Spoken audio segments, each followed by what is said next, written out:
दर्शक हो नमस्कार. वेधकमध्ये स्वागत आहे. मी प्रशांत आराध्ये. एक ताजी राजकीय घडामोड अशी आहे. जिल्हा परिषद आणि पंचायत समिती निवडणुकीकरता म्हणून काल शनिवारी 7 फेब्रुवारी रोजी मतदान पार पडलं आहे आणि पंढरपूर तालुक्यामध्ये विक्रमी 69.44% इतकं मतदान नोंदलं गेलेलं आहे.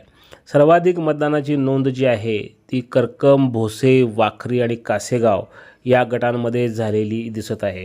पंढरपूर तालुक्यामध्ये अत्यंत चुरशीची लढत झालेली आहे. एका बाजूला भारतीय जनता पक्ष आणि दुसऱ्या बाजूला दोन्ही राष्ट्रवादी काँग्रेस पक्ष व त्यांचे सहकारी यांनी या निवडणुकीमध्ये भाग घेतला होता.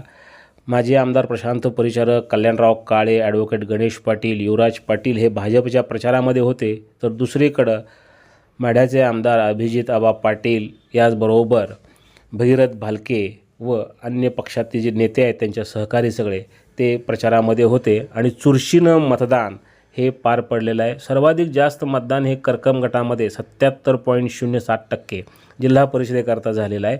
याचबरोबर गणांच्या बाबतीत जर विचार केला तर करकममध्ये 75.73 आणि उंबरे इथं 78.59% इतकं मतदान झालेलं आहे.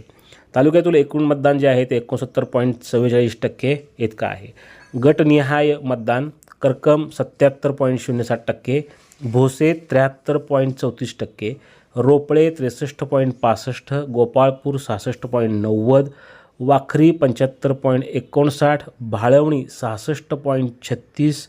याचबरोबर टाकळीमध्ये जे मतदान झालेलं आहे ते 61.79% आणि कासेगावमध्ये 72.83% इतकं मतदान नोंदलेलं आहे.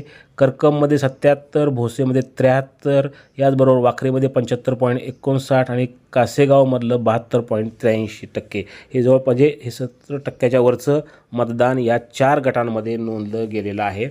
आणि गणांमधलं जे मतदान आहे ते उंबरे 78.59, करकम 75.73, भोसे 76.06, गुरसाळे 69.89, रोपळे 67.09, सुस्ते 60.44, पुळूज 65.06%, गोपाळपूर 69.17%, वाखरी 73.49, पटवर्धन करोली 77.70, याचबरोबर भाळवणीमध्ये 73.62, पळशीमध्ये जे मतदान झालेलं आहे ते साधारणपणे 59.61, टाकळीमध्ये 63.16, अर्डी 60.44, कासेगाव 74.22 आणि सरकोली गणामध्ये 71.42 असं एकूण 69.44% मतदान हे नोंदलं गेलेलं आहे. निवडणूक अत्यंत चुरशी झालेली आहे आणि उद्या सोमवार 9 फेब्रुवारी रोजी आता मतमोजणी होणार असून तालुक्यावर कुणाचं वर्चस्व आहे हे उद्या दिसून येणार आहे.